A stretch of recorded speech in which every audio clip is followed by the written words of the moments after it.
ഹ്രീം എന്ന് ത്രിപുര ഉപനിഷത്തിൽ പറയുന്നതിന്റെ അർത്ഥം ഓം എന്നാൽ എന്താ? ആ പരമശിവൻ, ശുദ്ധ ചൈതന്യം, പ്യുവർ കോൺഷ്യസ്നസ്. ഹ്രീം എന്നാല് അതിന്റെ ശക്തി. ഇപ്പൊ ഓം ഹ്രീം എന്ന് പറഞ്ഞാല് ഓമിന്റെ ശക്തിയാണ് ഹ്രീം എന്നർത്ഥം. കാരണം ഓം എന്ന് പറഞ്ഞാൽ എന്താ? നിർഗുണൻ, നിരാകാരൻ, അല്ലെ?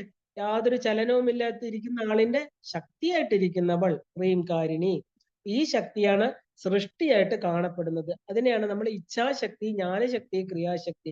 ആദ്യത്തെ ഇച്ഛ, ആദ്യത്തെ സ്പന്ദനം, ഒന്നുമില്ലായിരിക്കുന്ന അവസ്ഥയിലുള്ള ആദ്യത്തെ സ്പന്ദത്തെയാണ് സൃഷ്ടിക്ക് കാരണമായിട്ട് പറയുന്നത്. ഈ ബീജമാണ് ഹ്രീംകാരം. അപ്പൊ തീയും അതിന്റെ ചൂടും പോലെ ഓം എന്നുള്ളതും ഹ്രീം എന്നുള്ളതും ചേർന്നിരിക്കണം. അതിനെ പിരിക്കാൻ പറ്റില്ല.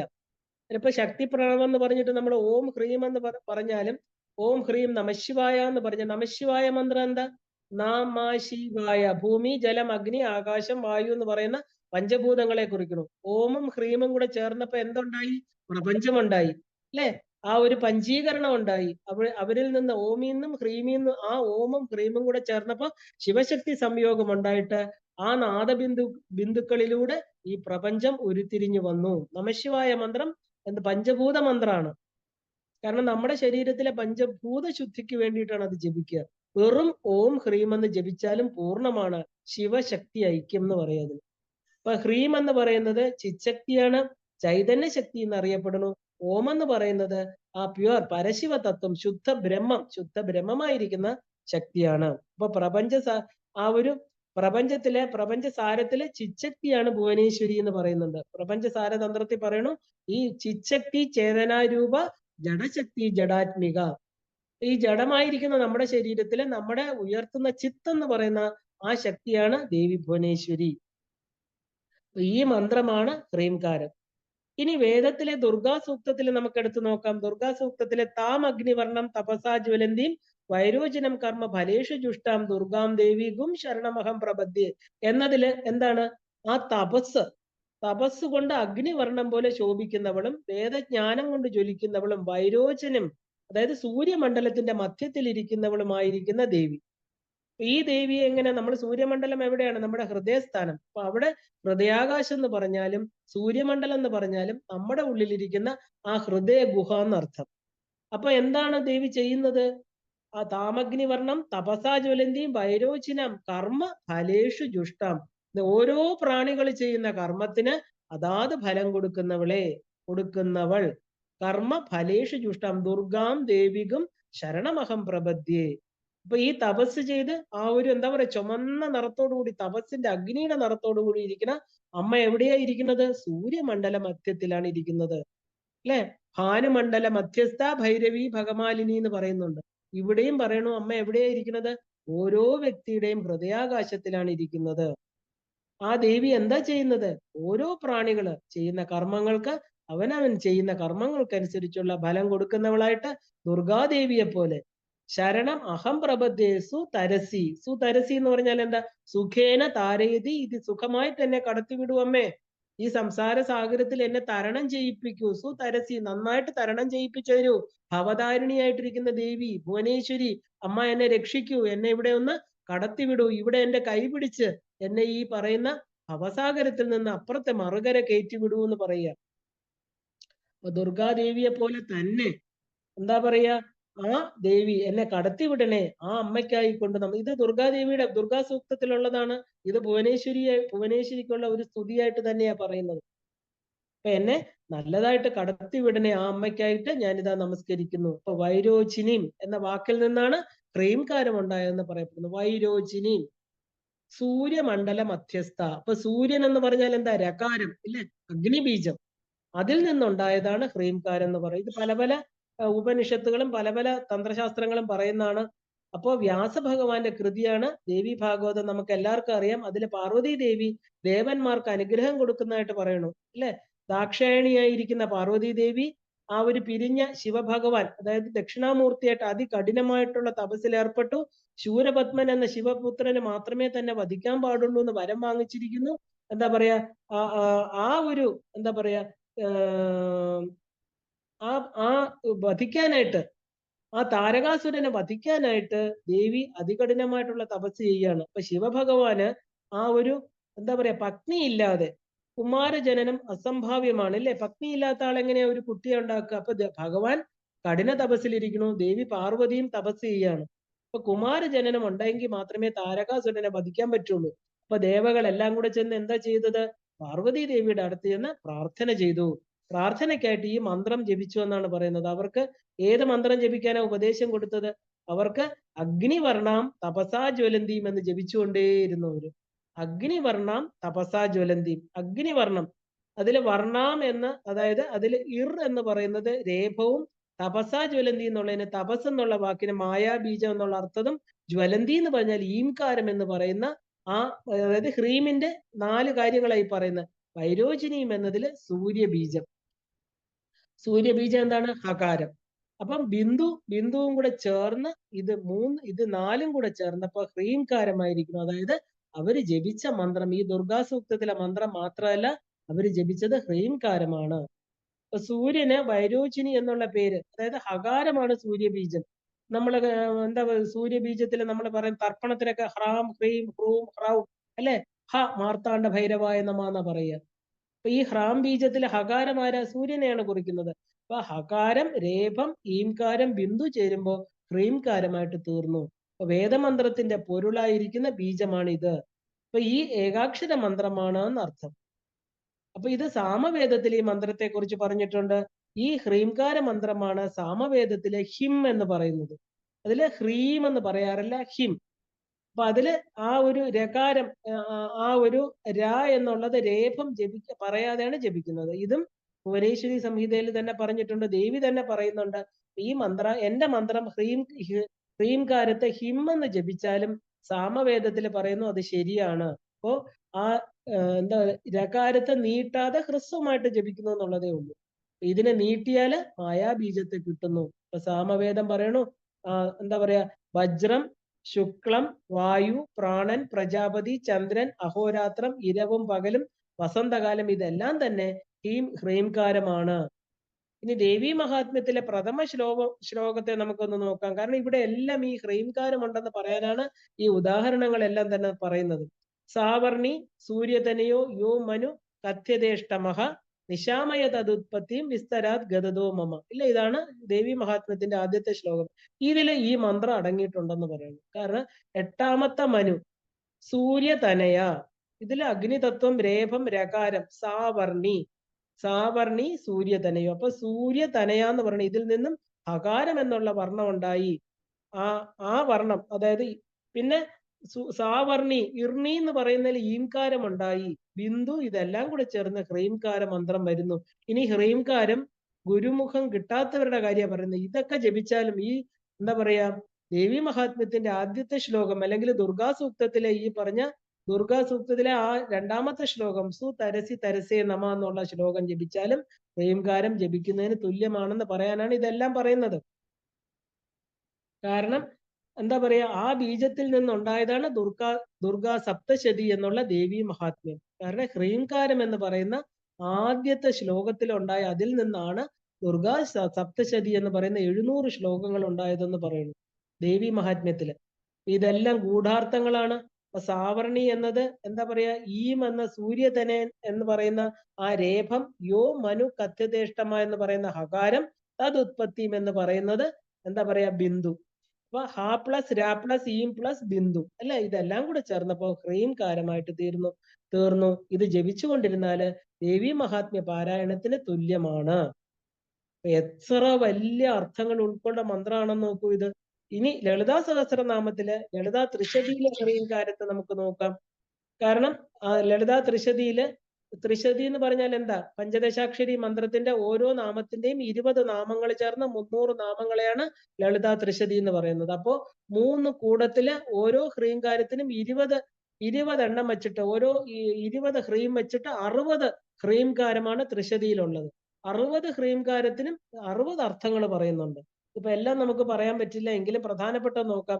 ലളിതാ ത്രിശതി പഞ്ചദശാക്ഷരിയുടെ എന്താ പറയുക എക്സ്പാൻഷൻ ആണെന്ന് പറയാം.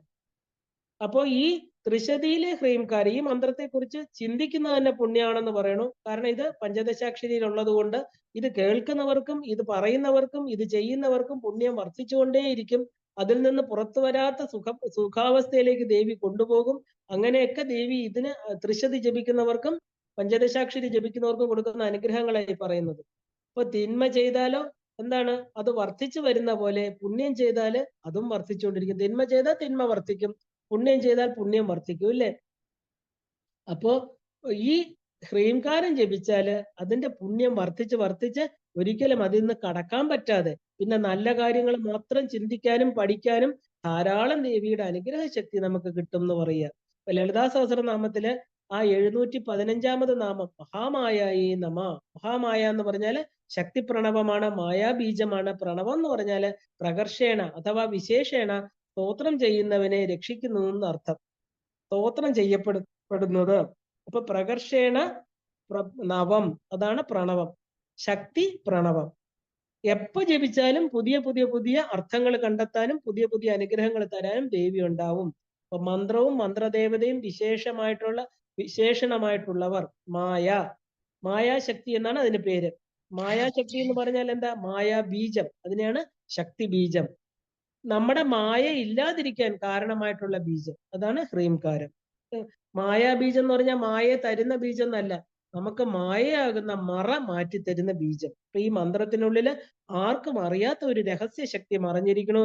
ഒരു ചെറിയ ആൽമര വിത്തില് ബ്രഹ്മാണ്ടമായിരിക്കുന്ന ആൽമരത്തെ വച്ചിരിക്കുന്ന പോലെ, എങ്ങനെയാണ് വച്ചിരിക്കുന്ന പോലെ തന്നെ ഈ ഒരു ചെറിയ ഏകാക്ഷരമായിരിക്കുന്ന ഹ്രീംകാരത്തില് ഈ ഒരു വലിയ ശക്തി, അതായത് ദേവിയുടെ ശക്തി മുഴുവനും അതിനകത്ത് വച്ചിരിക്കുന്നു. എങ്ങനെയാണോ ഒരു വിത്ത് ഭൂമിയിൽ വീണ് ഭൂമിയിൽ വീണാല് പെട്ടെന്ന് അത് മുളയ്ക്കില്ല, അല്ലെ?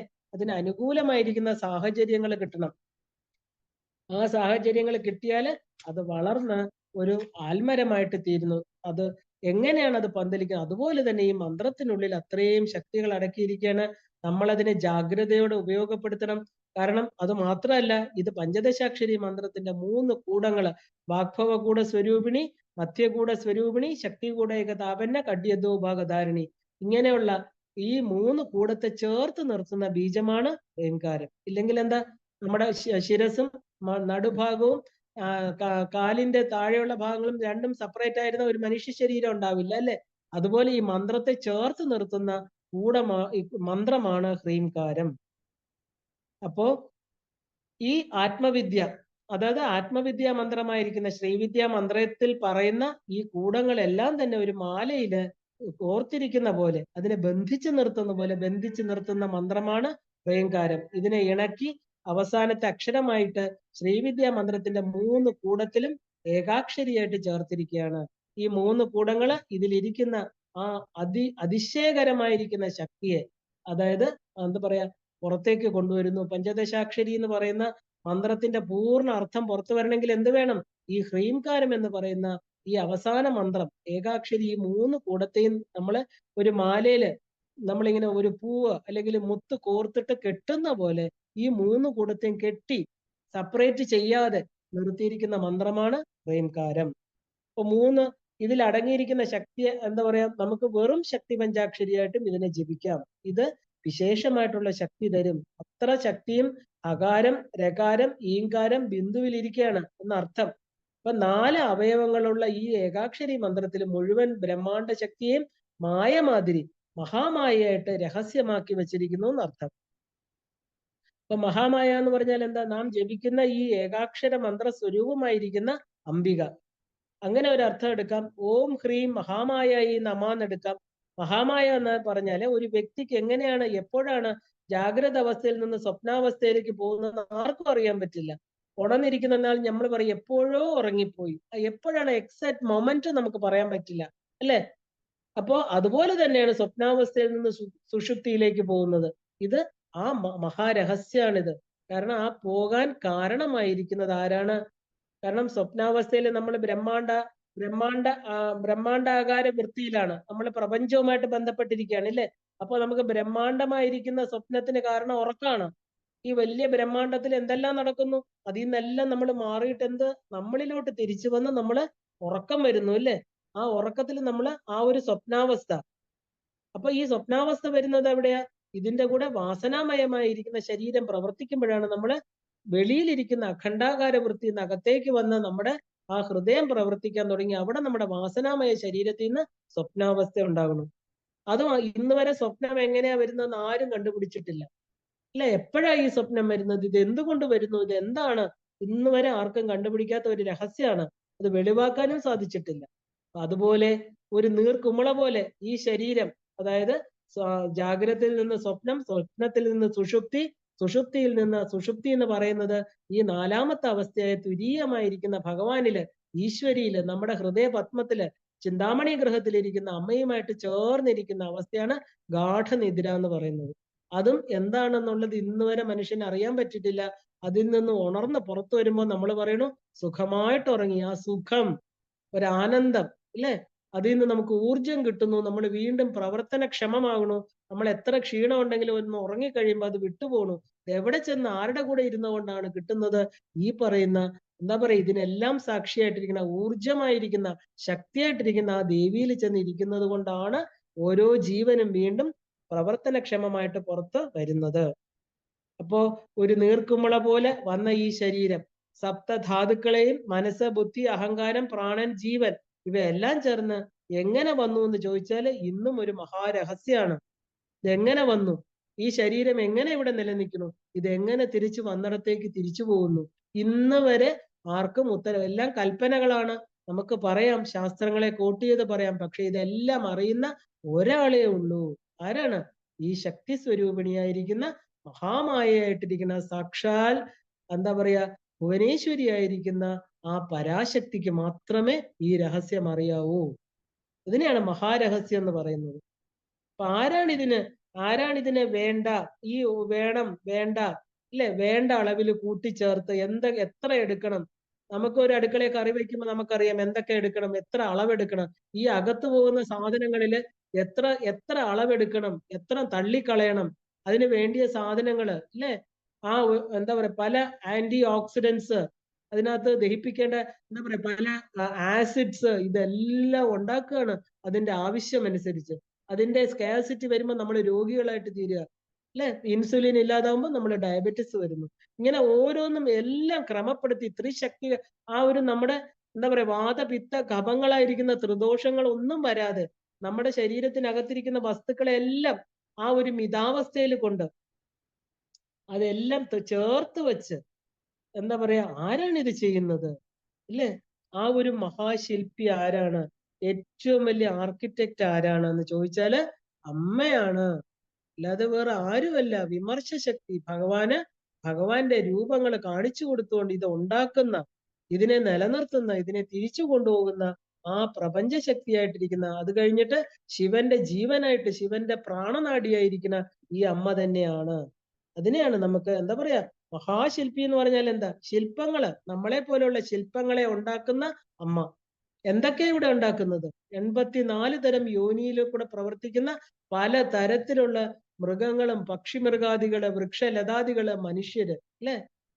അപ്പൊ ഇതൊക്കെ ഉണ്ടാക്കുന്നത് ആരെന്ന് ചോദിച്ചാൽ നമുക്ക് ശരിക്കും പറഞ്ഞാല് ആ ഒരു എല്ലാ മഹാമായയുടെ ഒരു പ്രപഞ്ച നാടകം മാത്രാണ്, അല്ലെ?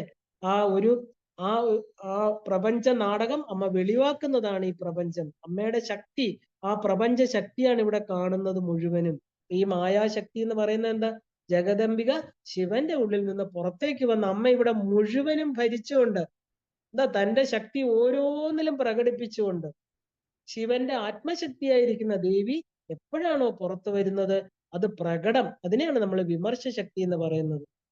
എന്താ ഇതിന് പറയുന്നത്? തുരീയ കാപിത്വം, ദുരധിഗമയ, നിസ്സീമ മഹിമ, മഹാമായ, വിശ്വം ഭ്രമയതി, പരബ്രഹ്മ മഹിഷി എന്ന് സൗന്ദര്യലഹരിയിൽ പറയണു. അല്ലയോ അമ്മ, എന്താ അമ്മയെ കുറിച്ച്? അല്ലയോ ദേവി, അവിടുന്ന് സരസ്വതി, ലക്ഷ്മി, പാർവതി എന്നൊക്കെ അറിയപ്പെടുന്നു. എന്നാൽ അവിടുന്ന് ആർക്കും ഒരിക്കലും അറിയാൻ പാടില്ലാത്ത ഒരു നാലാമത്തെ ശക്തിയായിരിക്കുന്ന മഹാമായയാണെന്ന് എനിക്കറിയാം. ശങ്കര ഭഗവത്പാദർ അമ്മയെ നന്നായിട്ട് അറിയുന്ന ആളാണ്, ഇല്ലേ? അദ്ദേഹം പറയണു ഇതൊന്നുമല്ല, ഇതൊക്കെ അമ്മയുടെ വെറും ഒരു എന്താ പറയാ ഒരു കളി. അമ്മ സരസ്വതിയാണെന്ന് പറയണു, ലക്ഷ്മി, പാർവതി എന്നൊക്കെ. ഇതൊന്നുമല്ല അമ്മ. അമ്മ അറിയാൻ പാടില്ലാത്ത ഒരു നാലാമത്തെ ശക്തിയായിട്ടിരിക്കുന്ന മഹാമായയാണ്. അപാര മഹിമയോടുകൂടി ഈ പ്രപഞ്ചത്തെ ഭ്രമിപ്പിക്കുന്നു. ഭ്രമയതി വിശ്വം. അല്ലയോ പരബ്രഹ്മത്തിന്റെ പട്ടമഹിഷിയായിരിക്കുന്ന അല്ലയോ അമ്മേ, അമ്മ തന്നെയാണ് വിദ്യാസ്വരൂപിണിയും പരാഭട്ടാരികയും. പ്രമയതി വിശ്വം പരബ്രഹ്മ മഹിഷി. പരബ്രഹ്മത്തിന്റെ പത്നിയായിരിക്കുന്ന അല്ലയോ പരാശക്തി അമ്മേ, അവിടുന്ന് എന്താ ചെയ്യുന്നത്? അമ്മ എന്തിനാണ് ഈ രണ്ട് രൂപം ധരിച്ചിരിക്കുന്നത്? അമ്മ വിദ്യാസ്വരൂപിണിയാണെന്ന് പറയണു, അല്ലെങ്കിൽ അവിദ്യാസ്വരൂപിണിയാണെന്ന് പറയണു. എന്തിനാണ് ഞങ്ങളെ ഇങ്ങനെ വലയ്ക്കുന്നത്? അല്ലെ, അമ്മ ബരാഭട്ടാരികയല്ലേ? ഇപ്പൊ നാരായണ ഗുരുദേവൻ ജനനി നവരത്ന മഞ്ജരിയിൽ പറയുന്നത് എന്താ? ഇല്ലാതെ മായയിടും ഉല്ലാസമൊന്നും അറിവല്ലാതെ ഇല്ലനലനും, കല്ലാഴിയും കനലും അല്ലാതെ ശൂന്യവും എല്ലാം ഒരാദി അറിവാം, തല്ലാഘവം പറയിൽ ഇല്ലാരണം ക്രിയകൾ മല്ലാടുകില്ല മതി, സല്ലാഭം ഒന്നു മതി എല്ലാവരും തിരയും ഉല്ലാഘ ബോധജനനി. അല്ലയോ അമ്മേ, മഹാമായ സ്വരൂപിണിയായിട്ടുള്ള ദേവി, എന്താണ് ഞാൻ പറയേണ്ടത് ഇതിനകത്ത്?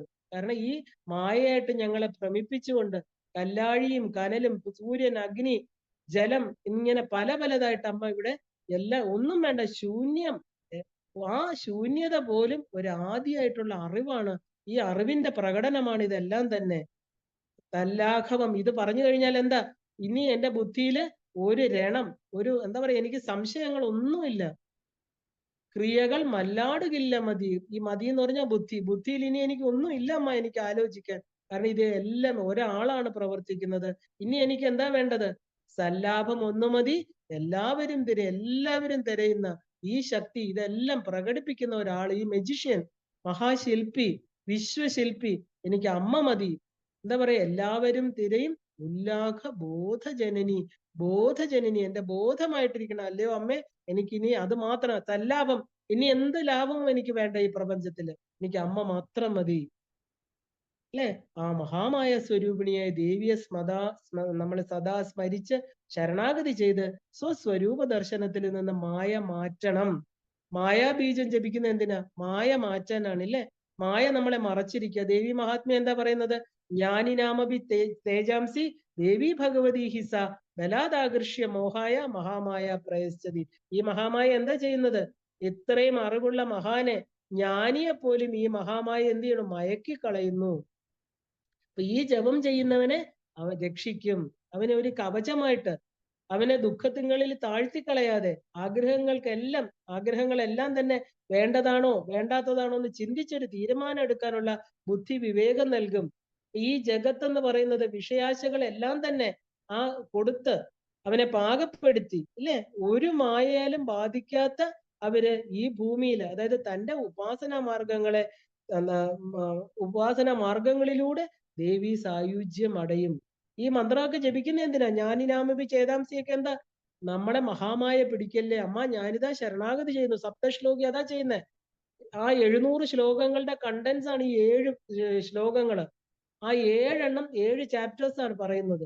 കാരണം ഈ ഓരോന്നും പറയുകയാണ്. ജ്ഞാനിനാമഭി ചേതാംസി മുതൽ ആ ഒരു മഹാമായ പ്രയശ്ചിതി, സർവമംഗള മംഗല്യെ ശരണാഗത ദീനാർത്ഥ സർവസ്വരൂപേ സർവേശ്യ തുടങ്ങി ആ ഒരു സർവബാധ പ്രശമനം, എല്ലാ ആബാധകളിൽ നിന്ന് എന്നെ രക്ഷിക്കൂ അമ്മേ.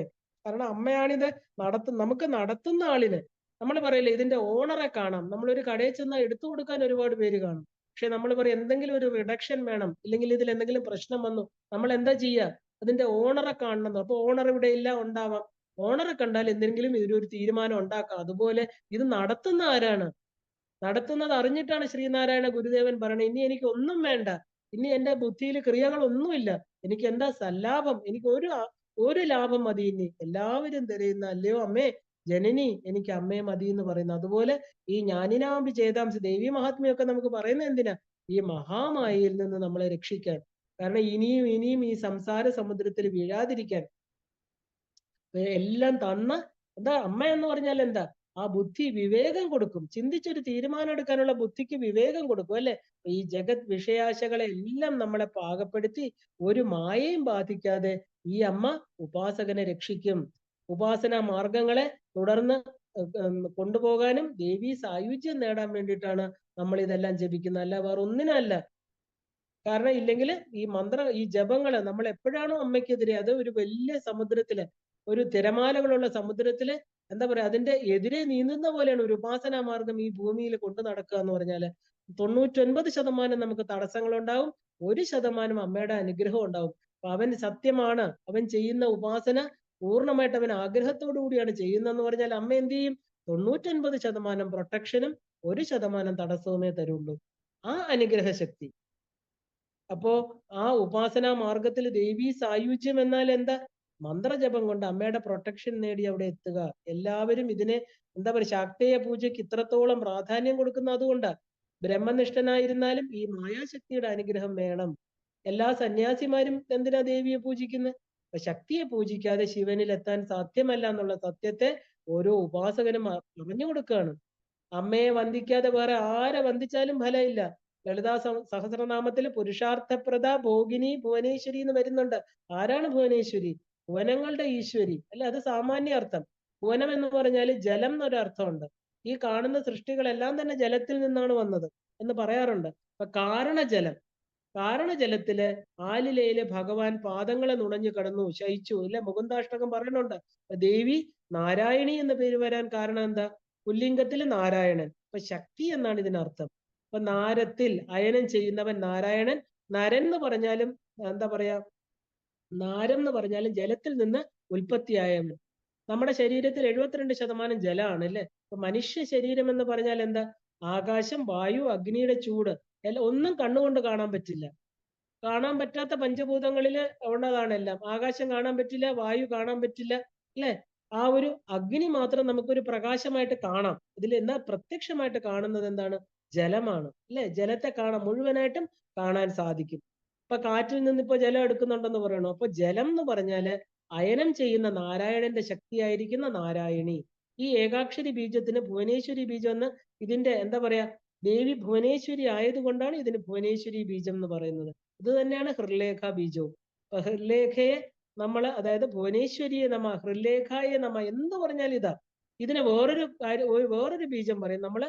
അമ്മയ്ക്ക് എന്താ ലളിതാ ത്രിപുരസുന്ദരിക്ക് ചിന്താമണി ഗൃഹാന്തസ്ഥായേ നമ. ഇതില് ഈ ബീജത്തിന് ചിന്താമണി ബീജം എന്നും പറയാറുണ്ട്. ചിന്താമണി ബീജം വേറെ കുറച്ച് വ്യത്യാസമുണ്ട്. എന്നാലും ഭുവനേശ്വരി ബീജത്തെ ചിന്താമണി ബീജം, അതായത് നനച്ചതെല്ലാം കൊടുക്കുന്ന അർത്ഥം എന്ന് പറഞ്ഞിട്ടാണ് ഹ്രീംകാരം പറയുന്നത്. ചിന്താമണി എന്ന് പറഞ്ഞാൽ എന്താ? ചിന്തിക്കുന്ന വിഷയങ്ങളെ കൊടുക്കുന്ന മണി അല്ലെ. അതിന് ഇത്ര സംഖ്യ ജപിച്ചാൽ അത് വേണ്ടതൊക്കെ കൊടുക്കുമെന്ന് പറയാറുണ്ട്. ഇതൊരു വെറും ഒരു രത്നമാണ്, ഇതൊരു ജമ്മാണ് അല്ലെ. അപ്പൊ ഈ അമ്മയായിരിക്കുന്ന ആൾ ആരാണ്? ചിന്താമണി ഗ്രഹത്തിന്റെ ഉള്ളിലിരിക്കുന്ന ഈ സാക്ഷാൽ പരമേശ്വരി ആരാണ്? വേറൊരു വലിയ ചിന്താമണി അല്ലെ. ആ ചിന്താമണി കല്ലുകൊണ്ടുണ്ടാക്കിയ ഗൃഹത്തില് ചിന്താമണിയായിട്ടിരിക്കുന്ന അമ്മ എന്ത് ചോദിച്ചാലും കൊടുക്കുന്ന ആ സ്വരൂപത്തോടു കൂടിയിരിക്കുന്നവൾ. അപ്പൊ ഒരു ചിന്താമണി കല്ല് പോലെ പ്രശോഭിക്കുക. പിന്നെന്താ ഈ ചിന്താമണി മന്ത്രം നമുക്ക് വേണോ? ഈ ദേവി ഇരിക്കുമ്പോ ദേവിയുടെ ഈ ജീവനില്ലാത്ത കല്ലുകളാണോ നമുക്ക് വേണ്ടത്? അല്ല. കാരണം ശോഭിക്കുന്ന മണിദ്വീപില് ആ ചിന്താമണി ഗൃഹത്തിലിരിക്കുന്ന അമ്മയാണ്. ആ ചിന്താമണി എന്ന് പറഞ്ഞാൽ എല്ലാം കൊടുക്കുന്ന അമ്മ എന്നർത്ഥം.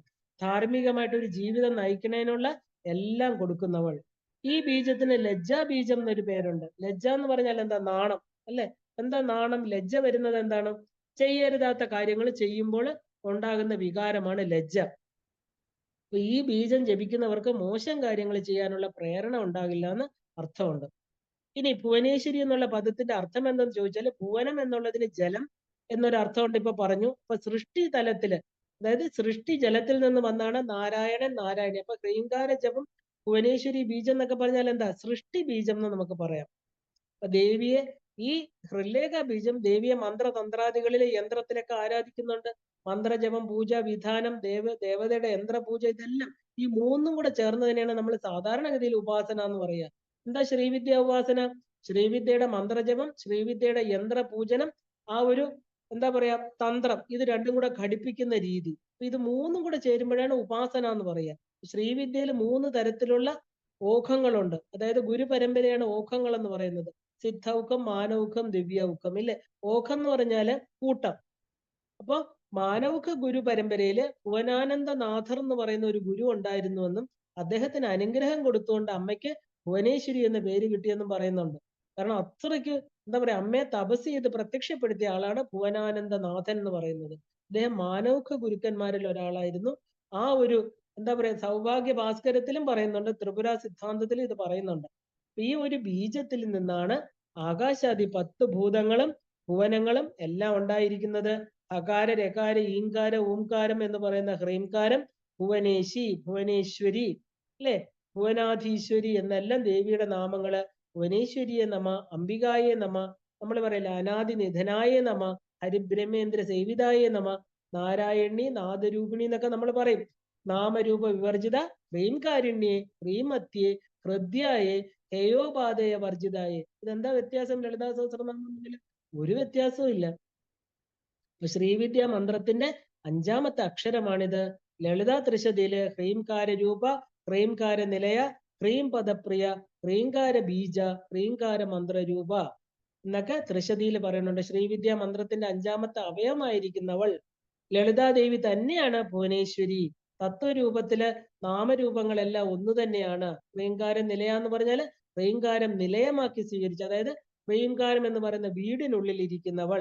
ഹ്രീംകാര ബീജ, ബീജ എന്ന് പറഞ്ഞാൽ ആ ബീജത്തിന്റെ, ആ ഹ്രീംകാര ബീജത്തിന്റെ അടിസ്ഥാന ദേവതയായിട്ടിരിക്കുന്നവൾ. എങ്ങനെയാണോ തിരകള് ജലമായിട്ടിരിക്കുന്നത് അതുപോലെ ഹ്രീംകാരത്തിനുള്ളിൽ ദേവി വ്യാപിച്ചിരിക്കുന്നു. സ്വാത്മാനന്ദ ലവീഭൂത ബ്രഹ്മാദ്യാനന്ദ സന്തതി. അപ്പോ സ്വാത്മാനന്ദമാകുന്ന ആ ഒരു നിജാനന്ദത്തിൽ ലയിച്ചിരിക്കുന്ന ബ്രഹ്മസ്വരൂപിണിയായിരിക്കുന്ന ദേവി അമ്മ ഇരിക്കുന്ന എവിടെയാ? ഹ്രീംകാരത്തിനുള്ളില്. ഹ്രീംകാര പഞ്ചര ശുഖി, ഇങ്ങനെയൊക്കെ ഒരുപാടുണ്ട്. അക്ഷരസ്വരൂപിണിയായിട്ട് ജപിച്ച് അടയാൻ പറ്റാതെ ഇരിക്കുന്നവൾ. പുനശ്ചരണം കൊണ്ട് ദേവിയെ പ്രത്യക്ഷമായിട്ട് എന്താ പറയാ അനുഭവം ഉണ്ടാകുമെന്ന് പറയുന്നു. കാരണം മന്ദാധികാരികൾ ദേവിയെ ബാഹ്യസ്വരൂപമായിട്ട് കാണുന്നത്, ഉത്തമാധികാരികൾ എന്താ ദേവിയെ ആത്മസ്വരൂപമായിട്ട് കണ്ട് അവരുടെ ഉള്ളിലെ ദേവി എന്താ പറയാ ഈ ശക്തി സ്വരൂപിണിയായിട്ട് വിളങ്ങുന്നു. ഇനി എന്താ പറയാ അധികാരികൾക്ക് എന്താ പറയാ ജ്ഞാനത്തിന് കാരണമാകുന്നു. ഭക്തന് മാത്രം ദർശനം കൊടുക്കുന്നു ദേവി. ദേവിയെ പ്രത്യക്ഷപ്പെടുത്താനും ദേവിക്ക് എന്താ വേണ്ടത്? ഈ പ്രിയപ്പെട്ട മന്ത്രജപമാണ് അമ്മയ്ക്ക് ഏറ്റവും ഇഷ്ടം. ഹ്രീംകാരം, ഹ്രീംകാര പദപ്രിയായി നമ, ഹ്രീംകാര ബീജായി നമ. അപ്പൊ ഹ്രീം എന്നുള്ള ബീജം അത് സീഡാണ്. അതിന്റെ മായാതത്വം നമ്മൾ പറഞ്ഞു. ആശാപാശങ്ങളിൽ കുരുങ്ങിക്കിടക്കാൻ കാരണം എന്താണ്? മായയാണ്. ആ മായയെ കയറിലെ പാമ്പായിട്ടും ആഭരണമില്ല, സ്വർണം മാത്രമേ ഉള്ളൂ. ഇതിനെല്ലാം കാരണം എന്താ? നമുക്ക് ഈ തോന്നലുകൾക്ക് കാരണം മായയാണ്. ഇല്യൂഷന് കാരണം എന്താണ്? മായ. അപ്പൊ എന്തില്ലാത്തതോ അതിനെയാണ് മയ്യാസ സാമായ. എന്തില്ലാത്തതാണോ അത് മായ. അപ്പൊ എന്തുകൊണ്ടാണെന്ന് നമുക്ക് പറയാൻ പറ്റില്ല. നമുക്കറിയാം ശരീരം വരും പോകും, എല്ലാവർക്കും അറിയാം അല്ലെ? പക്ഷെ സത്സംഗത്തിൽ ഇരിക്കുമ്പോൾ സത്യം എന്ന് കരുതും നമ്മൾ കേൾക്കുന്നതെല്ലാം. അത് കഴിഞ്ഞ് കുറച്ചു സമയം കഴിയുമ്പോൾ ഇതെല്ലാം അസത്യമായിട്ട് തോന്നും. അപ്പൊ ജലത്തിലെ പായൽ മാറ്റി ജലം എടുക്കും, നമ്മൾ കുടിക്കും. കുറച്ചു സമയം കഴിയുമ്പോൾ ആ പായൽ വന്നു മൂടി ജലത്തിനെ മറച്ചു കളയും ഇല്ലേ? ഇതാണ് മായ. ഹ്രീംകാര ജപം എന്ന് പറയുന്ന ഈ ജപം എന്താ നമുക്ക് തരുന്നത്? ഈ മായയെ മാറ്റിത്തരും. കാരണം ദേവി അനുഗ്രഹം. കാരണം ഹ്രീംകാരം ജപിക്കും, അമ്മയ്ക്ക് സന്തോഷമാവും, അമ്മ അനുഗ്രഹം തരും. അനുഗ്രഹം തന്നാൽ എന്താ കിട്ടുക? ഈ മായ മാറും. അതിന് സഹായിക്കുന്ന മന്ത്രാണിത്. ഹ്രീംകാര മന്ത്രം ജപിക്കുകയും മനനം ചെയ്യുകയും ചെയ്യുന്നവരെ രക്ഷിക്കും. മന്ത്രം എന്ന് പറഞ്ഞാൽ മനനാൽ ത്രായത. മൻ എന്ന് പറഞ്ഞാൽ മനസ്സ്, ത്രം എന്ന് പറഞ്ഞാൽ രക്ഷിക്കുക. അതിനെയാണ് മന്ത്രം. അപ്പൊ മന്ത്രത്തിനെ പിരിച്ചെങ്ങനെ എഴുതുന്നത്? മൻ പ്ലസ് ത്രം. മൻ എന്ന് പറഞ്ഞാൽ മനസ്സ്, ത്രം എന്ന് പറഞ്ഞാൽ രക്ഷിക്കുക അല്ലെ? ത്രായതേ. അപ്പൊ ആരാണോ മന്ത്രത്തെ ജപിക്കുന്നത് അതിന്റെ ദേവത, ആ ദേവി അവരെ രക്ഷിക്കും. അപ്പൊ സൃഷ്ടിസ്ഥിതി സംഹാരകാരിണിയായിരിക്കുന്ന ജഗദംബിക രക്ഷിക്കും. ഹ്രീംകാരത്തിൽ ആരായിരിക്കുന്നത്? ഈ പ്രപഞ്ച സ്വരൂപിണിയായിരിക്കുന്ന, വിശ്വാകാരിണിയായിരിക്കുന്ന, വിശ്വരൂപയായിരിക്കുന്ന ജഗദംബിക ഈ കുഞ്ഞു വിത്തിനുള്ളില് ഈ ഹ്രീംകാര ലക്ഷണത്തില് ഹകാരം ശിവനായിട്ടും ആകാശമായിട്ടും സ്പേസ് ആയിട്ടും ഈതറായിട്ടും ഇരിക്കുന്നു. ഇതാണ് കാരണബ്രഹ്മം. ആ ഹകാരത്തിൽ നിന്ന് വരുന്നതാണ് ഇതെല്ലാം. ഹകാരത്തിൽ നിന്ന് എന്ത് വന്നു? ഹകാരം ശിവനാണല്ലേ? കണ്ണുകൊണ്ട് കാണുന്ന ആകാശം എന്ന് പറയുന്നത് ജഡാകാശാണ്. മറ്റേ ചിതാകാശത്ത് നമുക്ക് കാണാൻ പറ്റില്ല. അതിനെയാണ് സ്പേസ് എന്ന് പറയുന്നത്. അതിൽ നിന്ന് എന്ത് വന്നു? ആ കണ്ണിന് കാണാൻ പറ്റുന്ന ബാക്കിയുള്ള പഞ്ചഭൂതങ്ങളും വന്നു. എന്താ പറയാ, അതില് ജലവും അഗ്നിയും കാണാൻ പറ്റും. ജീവനിൽ എല്ലാവരും എന്താ പറയാ, ഈ എല്ലാ ജീവജാലങ്ങളും ഇതിനകത്തു നിന്നാണ് വരുന്നത്. പക്ഷെ ഒന്നിനോടും നമുക്ക് അറ്റാച്ച്മെന്റ് വെക്കണ്ട. കാരണം തിരിച്ചു വന്ന എവിടെ നിന്ന് വന്നോ അവിടെ തിരിച്ചു പോണം. രകാരം എന്ന് പറഞ്ഞാൽ ശക്തിയും അതിന്റെ ആ ശക്തി, അഗ്നിയും അതിന്റെ എന്താ പറയാ ചൂടുമാണ്. ശുദ്ധ ചൈതന്യമാണ്. ആ ശുദ്ധ ചൈതന്യം എന്താണ്? മാറ്റർ ആയിട്ടും എനർജി ആയിട്ടും ഇരിക്കുന്നത്. E is equal to mc². ഈംകാരം എന്ന് പറഞ്ഞ മന്മഥ ബീജം അല്ലെ? വിഷ്ണു രൂപമാണ്. മന്മഥനാണ് കാരണം. ആരാ മന്മഥൻ? മന്മഥൻ വിഷ്ണുവിന്റെ പുത്രനാണ് ഇല്ലേ? അപ്പോ രേഭം എന്ന് പറഞ്ഞാൽ ശക്തി, എന്ന് പറഞ്ഞാൽ ബിന്ദു, എല്ലാം ലയിക്കുന്ന സ്ഥലം. അപ്പൊ സൃഷ്ടി, സ്ഥിതി, സംഹാരം, ഹ്രീംകാരം ഇതെല്ലാം ഒന്ന് തന്നെ. ഇപ്പൊ ഗുണങ്ങളില്ലാത്ത ശക്തി, പരാശക്തി ഗുണത്തിനോട് ചേർന്ന് എന്താ ആവുന്നു? ശിവശക്തിയേക്ക് രൂപിണിയായിട്ട് പ്രപഞ്ച സൃഷ്ടി ചെയ്യുന്നു. ഇതേ ജഗദംബികയെ നമ്മൾ അപരാശക്തി എന്ന് വിളിക്കുന്നു. ഓംകാരവും സഗുണ ബ്രഹ്മവുമായിട്ട് തീർന്ന ഈ ബ്രഹ്മശക്തി കുറച്ചു കഴിയുമ്പോൾ എന്താ, പ്രളയ സമയത്ത് ഇതിനെല്ലാം ഉപേക്ഷിച്ചുകൊണ്ട് തന്നില് ഈ ഉണ്ടാക്കിയ തന്നിൽ നിന്ന് പുറത്തു വരുന്ന ഈ പ്രപഞ്ചത്തെയും പ്രപഞ്ചാകാരമായിരിക്കുന്ന എല്ലാ വസ്തുക്കളെയും തന്നിൽ തിരിച്ചു ലയിപ്പിച്ചുകൊണ്ട് ഓംകാരമാകുന്ന ശിവന്റെ ഉള്ളിലേക്ക് പ്രവേശിക്കുന്നു. അപ്പൊ ഈ പറയുന്നത് മായയല്ലേ, നമുക്ക് തോന്നലല്ലേ. ഹ്രീംകാരം അങ്ങനെയാണ്. ഹ്രീംകാരം ജഗത്കാരണിയായിരിക്കണം അമ്പാൾ നമ്മുടെ ഹൃദയസ്ഥാനത്തിരിക്കണു. സർവോപാധി വിനിർമുക്തായി നമ്മ, ഇതിനൊരു ഉപാധിയും വേണ്ട, നമ്മുടെ ശരീരമാകുന്ന ഉപാധിയൊന്നും വേണ്ട അതിന്. പക്ഷെ ശരീരം വന്നതുകൊണ്ട് ദേവി അവിടെ നമ്മുടെ കൂടെ ഓരോ ജീവന്റെ കൂടെയും ജീവനായിട്ട് നമ്മുടെ വേറെ ഒന്നിനെയും ആശ്രയിക്കാതെ, അതുകൊണ്ടാണ് ജീവന് ശരീരം ആശ്രയമല്ല, ശരീരത്തിന് ജീവനെ ആശ്രയിക്കണം. എപ്പോ വേണമെങ്കിലും ജീവന് ശരീരത്തെ ഉപേക്ഷിക്കാം. പക്ഷെ ജീവനോ എപ്പോ തോന്നുന്നു, ഇപ്പൊ എനിക്ക് പോണം തോന്നി ഇറങ്ങി അങ്ങ് പോകും, അത്ര തന്നെ. അപ്പൊ ഈ ശരീരം എന്തായി, ജഡമായി അല്ലെ. അതാണ് സർവോപാധി വിനിർമുക്ത എന്ന് പറയുന്നത്. അപ്പൊ ഈ കാണപ്പെടുന്ന ജഗത്തിന് കാരണമായിട്ടിരിക്കുന്നവൾ, ഇതിനാണ് തടസ്ഥ ലക്ഷണം എന്ന് പറയുന്നത്. ജഗത്ത് കാണപ്പെടുന്നത് കൊണ്ട് തീർച്ചയായിട്ടും ഒരു കാരണം ഉണ്ടാവും. എവിടുന്നാ വന്നത് അല്ലെ, കാണപ്പെടുന്നവരെണ്ണ എവിടുന്നെങ്കിലും വരണ്ടേ. ഇതിന് കാരണമായിട്ടിരിക്കുന്ന പരാശക്തി, ഈ പരാശക്തിയാണ് നമ്മള് ജഗദംബിക. ജഗത്തായിട്ട് കാണപ്പെടുന്നത് അമ്മ തന്നെയാണ്, അമ്മയുടെ ശരീരമാണ്. അമ്മ തന്നെയാണ് പഞ്ചഭൂതങ്ങളായിട്ട് 36 തത്വങ്ങളായിട്ട് ആ ബിന്ദുവിൽ നിന്ന് തുടങ്ങി ഈ പൃഥ്വി വരെയുള്ള എല്ലാമായിട്ടിരിക്കുന്നത്. ജ്ഞാനേന്ദ്രിയങ്ങളായിട്ട്, കർമ്മേന്ദ്രിയങ്ങളായിട്ട്, പഞ്ചപ്രാണനുകളായിട്ട്, ഉപപ്രാണനുകളായിട്ട്, ആ പറയുന്ന ബുദ്ധി, അഹങ്കാരം, മനസ്സ് എല്ലാം 4 കമ്പോണന്റ് ആ ഒരു നമ്മുടെ ഇന്ദ്രിയങ്ങളായിട്ട് എല്ലാം കഴിഞ്ഞ് അതിന് ശക്തി കൊടുത്ത് അതിന്റെ ജീവനായിട്ട് കുണ്ടലിനിയായിട്ട് ആ ലളിതാ ത്രിപുര സുന്ദരി എന്ന് പറയുന്ന ഭുവനേശ്വരി ഓരോ ജീവന്റെയും ഉള്ളില് മൂലാധാരത്തിൽ ഇരിക്കുന്നു. അപ്പൊ ഇത് എന്താ പറയാ, ഈ മന്ത്രം, അതായത് ഈ മന്ത്രം ജപിച്ചാൽ അമ്മയ്ക്ക് ഭയങ്കര ശക്തിയാന്ന് പറയുന്നത്, അല്ലെ, ഈ ഭയങ്കര സന്തോഷമാണ്. ഇനി പരാശക്തിയാണ് ഈ ജഗത് കാരണം എന്ന് അറിഞ്ഞാൽ എന്താ വേണ്ടേ, നമ്മള് കാര്യകാരണങ്ങൾ നന്നായിട്ട് അറിഞ്ഞു. നമ്മൾ വെറും കാര്യങ്ങളാണ്, കാരണം എന്ന് പറയുന്നത് ഈ അമ്മയാണ്. അപ്പൊ അമ്മയ്ക്ക് എന്താ സന്തോഷം, ഈ തത്വത്തെ അറിഞ്ഞുകൊണ്ട് ഈ രഹസ്യത്തെ നമ്മൾ അറിഞ്ഞു. ഇനി എന്ത് വേണം, ശ്രീങ്കാരം ജപിക്കുമ്പോൾ അമ്മയ്ക്ക് സന്തോഷാവും. കാരണം ഈ സത്യത്തെ അറിഞ്ഞ അമ്മ മാത്രമേ എനിക്ക് ആശ്രയമുള്ളൂ. ശിവന്റെ അകത്തോട്ട് പോകണമെങ്കിൽ അമ്മയ്ക്ക് മാത്രമേ പോകാൻ പറ്റൂ. ഞാനിത് അമ്മയ്ക്ക് ശരണാഗതി ചെയ്യണു. ഇത് അറിഞ്ഞ ഒരു ജീവൻ. ഈ അറിവ് കൊണ്ട് ജപിക്കുന്നതും അറിവില്ലാതെ ജപിക്കുന്നതും തമ്മിൽ വ്യത്യാസമുണ്ട്.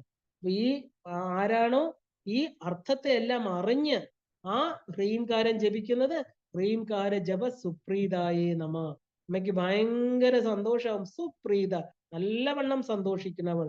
ഹ്രീം മന്ത്രം ജപിക്കുന്നതിൽ അത്യധികം സന്തോഷിക്കുന്നവൾ. വീണ്ടും വീണ്ടും ചെയ്യുന്ന ജപം എന്ന് പറഞ്ഞാൽ എന്താ, ജകാരം എന്നതിന് ജന്മത്തെ ഇല്ലാതാക്കുന്നു. ജകാരം എന്താ, ജപം എന്ന് പറഞ്ഞാല് ജകാരോ ജന്മവിച്ഛേദനം.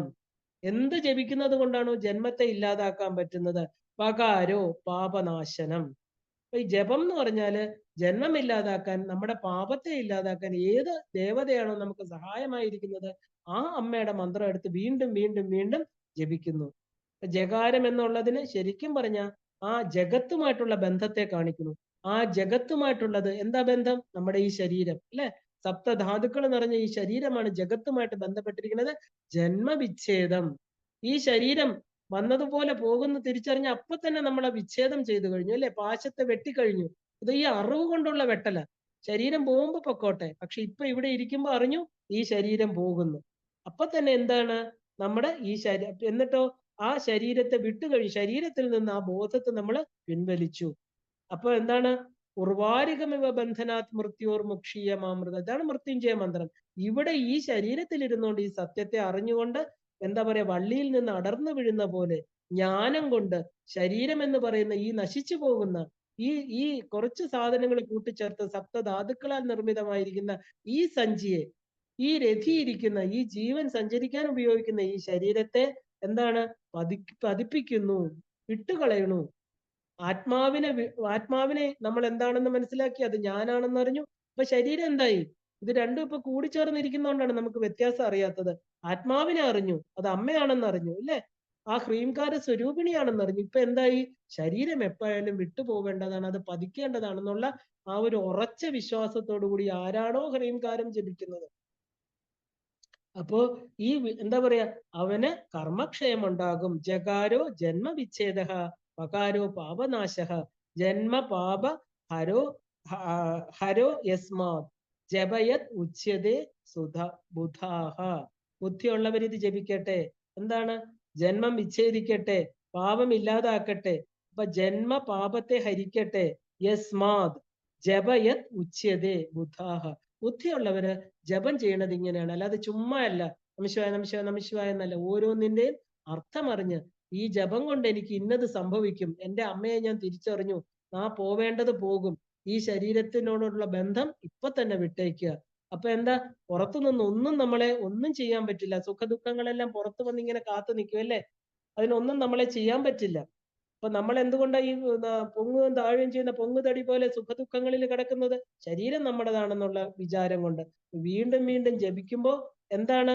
ആ ഓരോ ജന്മം എടുക്കുമ്പോഴും പാപത്തെ ഇല്ലാതാക്കുന്നതാണ് അമ്മയുടെ ഈ മന്ത്രജപം. വീണ്ടും വീണ്ടും ഒരു മന്ത്രത്തിനെ ആഴത്തിൽ ജപിച്ചാൽ, കാരണം അതിനെ ഈ ശ്രദ്ധയോടെ ജപിച്ചാൽ, ഈ അർത്ഥശുദ്ധിയോടുകൂടി ജപിച്ചാൽ ശക്തി വർദ്ധിച്ച് മന്ത്രസിദ്ധി ഉണ്ടാകും, ഉറപ്പാണ്. എല്ലാ തന്ത്രശാസ്ത്രങ്ങളും പറഞ്ഞു, എത്രത്തോളം ജപിക്കുന്നോ അത്രത്തോളം മന്ത്രം സിദ്ധി വരും. മന്ത്രസിദ്ധി എന്ന് പറഞ്ഞാൽ എന്താ? ആ സിദ്ധമായിരിക്കുന്ന ദേവത നമുക്കുള്ളിൽ പ്രകടമാകും. യജ്ഞാനം ജപയജ്ഞം അസ്മി എന്ന് പറയുന്ന ഭഗവാൻ കിം ജപതേ ജന്തു സംസാര ബന്ധമുക്ത കിം ജപതേ ജന്തു ജന്മ സംസാര ബന്ധനാത് അല്ലേ? അപ്പൊ ഇത് ചോദിക്കുന്നു, വിഷ്ണു സഹസ്രനാമത്തിൽ ചോദിക്കുന്നു, ജന്തുക്കൾ എന്താ ചെയ്യേണ്ടത് ഈ ജന്മ സംസാര ബന്ധനത്തിൽ നിന്ന് മുക്തനാവാൻ? ഭഗവാൻ പറയണു, യജ്ഞാനം, എന്ത് യജ്ഞം ചെയ്താലും അതിൽ ജപയജ്ഞമാണ് ഞാൻ, ജപം ചെയ്യൂ. അപ്പൊ ജപം സ്ഥൂലമായിട്ട്, ഉപാംശുവായിട്ട്, മാനസികമായിട്ട് എങ്ങനെ ജപിച്ചാലും എന്താണ്? പക്ഷേ ഈ പുറത്ത് ജപിക്കുന്നത്, നമ്മുടെ വൈഖരിയായിട്ട് ജപിക്കുമ്പോൾ നമ്മുടെ പ്രാണശക്തി പുറത്തേക്ക് പോകും. ജീവൻ എന്ന് പറയുന്ന ബ്രഹ്മസ്വരൂപമായിട്ട് ഉള്ളിലിരിക്കുന്നതാണ്. അതുകൊണ്ട് ഉപാംശുവായിട്ടോ മാനസികമായിട്ടോ ആണ് ജപം ചെയ്യേണ്ടത്, പ്രത്യേകിച്ച് മന്ത്രങ്ങള്. അപ്പൊ പാപങ്ങൾ ഇല്ലാതാക്കി മനഃശുദ്ധിയെ കൊടുത്ത് ആ തത്വങ്ങള്, അതായത് തത്വത്തെ നമ്മളെ ബോധിപ്പിക്കും. ഹ്രീങ്കാര മന്ത്രജപത്തില് സുപ്രീതയായിരിക്കുന്ന അമ്മ ഹ്രീമതിയായിട്ട്, ഹ്രീമത്തിയെ ബുദ്ധിമതി, ബുദ്ധിയുള്ളവളാണ് ഹ്രീമതി, നമ്മുടെ ബുദ്ധിയെ ശുദ്ധമാക്കും. ഹ്രീമിന്റെ ഉടമസ്ഥയാണ് അമ്മ ഇല്ലേ? അപ്പൊ അകാര രേഖ ഇകാര അനുസ്വാരം ചേർന്ന ഏകാക്ഷരമാകുന്ന ഹ്രീം, ഇതുകൊണ്ട് അർത്ഥമാക്കുന്ന പൊരുള് ഭുവനേശ്വരിയാണ്. ഇപ്പൊ ഗണപതി പ്രണവം നമ്മൾ പറയില്ലേ, ഗണപതി ജപിക്കുമ്പോൾ പ്രണവം ഓംകാരമാണ്, പ്രണവത്തിന്റെ വടിവമാണ് ഗണപതി. അതുപോലെ ഹ്രീംകാരത്തിന്റെ സ്വരൂപമാണ് അമ്മ. ഹ്രീംകാര ജപ സുപ്രീതായേ നമ. ദേവി ഹ്രീങ്കാര രൂപമാണെന്നർത്ഥം. ശബ്ദവും രൂപവും ഒന്ന് തന്നെയാണ്. ഹ്രീം വിഭൂഷണായേ നമ. ഹ്രീമിനെ ആഭരണമാക്കിയവൾ, ഹ്രീങ്കാരത്തിന് ആഭരണമായവൾ എന്നെടുക്കാം. ഹ്രീം എന്നത് ജഡമായിരിക്കുന്ന ഈ മായാശബ്ദമായിരിക്കുന്ന എന്താ പറയാ, ഈ ലോകത്തിൽ നിന്ന് ആ ഹ്രീംകാരമാകുന്ന മന്ത്രം ചൈതന്യമായിട്ടിരുന്ന് നമ്മുടെ ആത്മാവായിട്ട് തീരുന്നു. ഇതിൽ ഹകാരം വെള്ള നിറം, രകാരം ചുവപ്പ് നിറം, എന്താ പറയാ ചുവപ്പ് നിറം, ഈംകാരം നീല നിറം അഥവാ കറുപ്പ് നിറം, ഈ 3 ഗുണങ്ങളെ കുറിക്കുന്നതാണ്. ശുക്ല രക്ത കറുപ്പ് നിറം, അതായത് സത്വ രജസ് തമോ ഗുണങ്ങള്, പ്രകൃതി എന്ന് പറയുന്ന മായാശക്തി, ത്രിഗുണാത്മികയായിരിക്കുന്ന ദേവി, ഇതാണ് ജഡത്തെ ചൈതന്യമാക്കുന്നത്. കാരണം 3 ഗുണങ്ങളാണ് ഇല്ലേ? ദേവി പ്രപഞ്ചത്തെ മാലയായിട്ട് ധരിച്ചിരിക്കുന്നു. കാരണം അവിഛിന്ന ചൈതന്യമാണ്. ഈ ജഡരൂപത്തിൽ മുഴുവനും ദേവി വ്യാപിച്ചിരിക്കുന്നു. ജഡശക്തി ജഡാത്മികായെ. ഇതൊക്കെ ഞാൻ പെട്ടെന്ന് പറഞ്ഞു പോകുന്നത് നിങ്ങൾക്ക് ഇത് കേട്ടാൽ മനസ്സിലാവാന്നുള്ളതേ ഉള്ളൂ. ആകാശത്തിലെ സ്പേസിലെല്ലാം അടങ്ങിയിരിക്കുന്ന പോലെ ഉള്ള അർത്ഥമാണ്. ഒരു സ്ത്രീ എങ്ങനെയാണോ തന്റെ ശരീരത്തിൽ ആഭരണങ്ങൾ അണിഞ്ഞിരിക്കുന്നത്, അതുപോലെ ദേവി ഹ്രീം എന്നുള്ള മണികളായിട്ട് പ്രകൃതിയെ ധരിച്ചിരിക്കുന്നു. ഇങ്ങനെയുള്ള ദേവിയെ കണ്ടാല് ദേവി ഐശ്വര്യ സിദ്ധി കൊടുക്കുന്നു. ഈ എല്ലാ മന്ത്രങ്ങളും ദേവിയുടെ ആഭരണങ്ങളാണ്. ഹ്രീം ശിലായി, ഞാൻ ചില വാക്കുകൾ മാത്രമേ എടുക്കുന്നുള്ളൂ. ത്രിശതിയിൽ 60 നാമങ്ങൾ നിങ്ങൾക്ക് വായിച്ച് പഠിക്കാവുന്നതാണ്. അതിൽ 1-2 നാമങ്ങൾ മാത്രം നമ്മൾ അർത്ഥം നോക്കി പോകുന്നുള്ളൂ. ഹ്രീം ശിലായി നമ. ഹ്രീം എന്നുള്ളത് എന്താ പറയാ, ബ്രഹ്മ വിഷ്ണു രുദ്രന്മാരെ കുറിക്കുന്നു. സൃഷ്ടിസ്ഥിതി സംഹാരം. അപ്പോൾ ബ്രഹ്മദേവനും വിഷ്ണുവും രുദ്രദേവനും അമ്മ തന്നെയാണ്. ബ്രഹ്മാവിഷ്ണു രുദ്രാത്മികായേ നമ. അപ്പോ ദേവി എന്ന് പറയുന്ന ആ ഒരു പാരമാർത്ഥിക സ്വരൂപം, സച്ചിദാനന്ദം അല്ലെ, ആബ്സല്യൂട്ട് റിയാലിറ്റി, പ്യുവർ കോൺഷ്യസ്നെസ് എന്നൊക്കെ നമ്മൾ പറയും. ബ്രഹ്മാവ് രജസ്, വിഷ്ണു സത്വം, രുദ്രൻ തമസ്. അപ്പൊ ദേവി ഇത് 3 ഗുണങ്ങളും കൂടെ ചേർന്ന ത്രിഗുണാത്മികയാണെങ്കിലും അതിന് അതിക്രമിച്ച് നിൽക്കുന്ന സച്ചിദാനന്ദ സ്വരൂപിയും അമ്മയാണ്. അതാണ് ഹ്രീം ശിലായേ നമ. അടുത്ത ഹ്രീം പദാരാധ്യായേ നമ. ഹ്രീം എന്ന പദം കൊണ്ട് ആരാധിക്കപ്പെടുന്നവൾ. ത്രികരണങ്ങളെയും കൊണ്ട് ഏകാക്ഷര ബീജമായിരിക്കുന്ന ഹ്രീം കൊണ്ട് ആരാധിക്കാൻ യോഗ്യതയുള്ളവൾ. യോഗ്യതയുള്ള ഒരാളെ ഉള്ളൂ അല്ലെ ഹ്രീം കാര്യത്തിന്, അത് അമ്മയാണ്. ഈ ഒരൊറ്റ നാമം കൊണ്ട് ഭുക്തിയും മുക്തിയും കൊടുക്കും. ഭുക്തി മുക്തി പ്രദായിനി. ഹ്രീം ഗർഭായ നമ. ഹ്രീമിനെ ഗർഭം ധരിച്ചവൾ, ഹ്രീം സ്വരൂപമായിട്ടിരിക്കുന്നവൾ. എന്താ ഹ്രീം ഗർഭം എന്ന് പറഞ്ഞാല്? ഹ്രീം മന്ത്രത്തില് ത്രിമൂർത്തികളും അവളുടെ ശക്തിയായിട്ടിരിക്കുന്നു. അമ്മയുടെ ശക്തി. മൂന്ന് ത്രിമൂർത്തികളെ എപ്പോഴാ ഇവര് പുറത്തു വരുന്നത്? സൃഷ്ടി സ്ഥിതി സംഹാരം വരുമ്പോ മാത്രം. അതുവരെ അവരെവിടെയാ? അമ്മയുടെ ഉള്ളിൽ. അതാണ് ഗർഭാവസ്ഥ എന്ന് പറഞ്ഞ ഉള്ളിൽ. അപ്പോ ബ്രഹ്മ വിഷ്ണു രുദ്രന്മാർ വന്നാൽ വേറെ ആരൊക്കെ വന്നു? ബ്രഹ്മാവിന് സരസ്വതി വന്നു, നാരായണന് ലക്ഷ്മി വന്നു, ശിവന് പാർവതി വന്നു. ഈ ശക്തികളെല്ലാം തന്നെ അമ്മയുടെ ഉള്ളിലായിരുന്നു. അപ്പൊ അമ്മയിൽ നിന്നും പിരിക്കാൻ പറ്റാത്ത ജഗദംബികയാണ്. ഇവരെല്ലാം തന്നെ അമ്മയുടെ പല മുഖങ്ങളാണെന്ന് മാത്രം. ഭുവനേശ്വരി എന്താ പറയാ എന്ന് പറഞ്ഞാല് പരാശക്തി തന്നെയാണ്. അതിന് യാതൊരു സംശയവുമല്ല. അപ്പൊ ത്രിശക്തികളും ആ ശുദ്ധ ചൈതന്യത്തില് അടങ്ങിയിരിക്കണമെന്ന് അർത്ഥം. അപ്പോ ഈ എന്താ പറയാ ഭുവനേശ്വരി എന്ന് പറഞ്ഞ ഇത്രയും സമയം നമ്മൾ കേട്ടു അല്ലെ? എന്താണ് കാരണം? ഈ ലളിതാംബിക എന്ന് പറയുന്നത് ഈ നമ്മുടെ ഈ പ്രപഞ്ചത്തില് നമ്മള് എന്താ പറയാ ഈ ശരീരത്തോടു കൂടി ഇവിടെ ജീവിക്കുമ്പോൾ നമുക്ക് ദേവി മാത്രമാണ് നമുക്ക് ആശ്രയസ്ഥാനം. ദേവിയുടെ ഹ്രീംകാര മന്ത്രമാണ് നമുക്ക് എന്താ പറയാ ഈ സംസാര സാഗരത്തിൽ നിന്ന് നമ്മളെ കരകയറ്റുന്നത്. അമ്മയുടെ മൂലമന്ത്രമായിരുന്ന ഹ്രീംകാരം ജപിച്ചാൽ മാത്രം മതി. എന്താ പറയാ ഓം ഹ്രീം എന്ന് പറയുന്ന പൂർണ്ണമായിരിക്കുന്ന ശിവശക്തികളാണ്. ഹ്രീം ഹ്രീം ഇതി പ്രതിദിനം ജപതാം തവാഖ്യം കിം നാമ ദുർലഭം മിഹ ത്രിപുരാധിവാസ. അല്ലയോ ത്രിപുരസുന്ദരി, ത്രിപുരാധിവാസയായിട്ടിരിക്കുന്ന 3 പുരങ്ങളിൽ ജീവിക്കണം അല്ലയോ അമ്മേ. അമ്മ എന്റെ ഉള്ളില് എന്റെ 3 അവസ്ഥകൾക്കും കാരണമായിട്ട് സാക്ഷിഭൂതമായിട്ട് വർത്തിക്കണു. അമ്മയെ ശരണാഗതി ചെയ്താൽ എനിക്ക് ഈ പ്രപഞ്ചത്തില് വേറെ ഒന്നും വേണ്ട. എന്നെ തീർച്ചയായിട്ടും ഞാന് ശുദ്ധ മുക്ത സ്വരൂപമായിട്ട് തീരും എന്നുള്ളതിന് സംശയമില്ല. ഇതാണ് ശരിക്കും ഭുവനേശ്വരി മഹിമ എന്ന് പറയുന്ന അതിവിസ്താരമായിട്ടുള്ളതിനെ ഞാൻ വളരെ ചുരുക്കി. അമ്മയുടെ മഹിമ നാളെ നമുക്ക് ഭുവനേശ്വരി തത്വം എന്താണെന്ന് കണ്ടിട്ട് നാളെ അവസാനിപ്പിക്കാം. ഇന്നിവിടെ നിർത്തുകയാണ്. എല്ലാവർക്കും ശ്രീമാത്രേ നമഃ.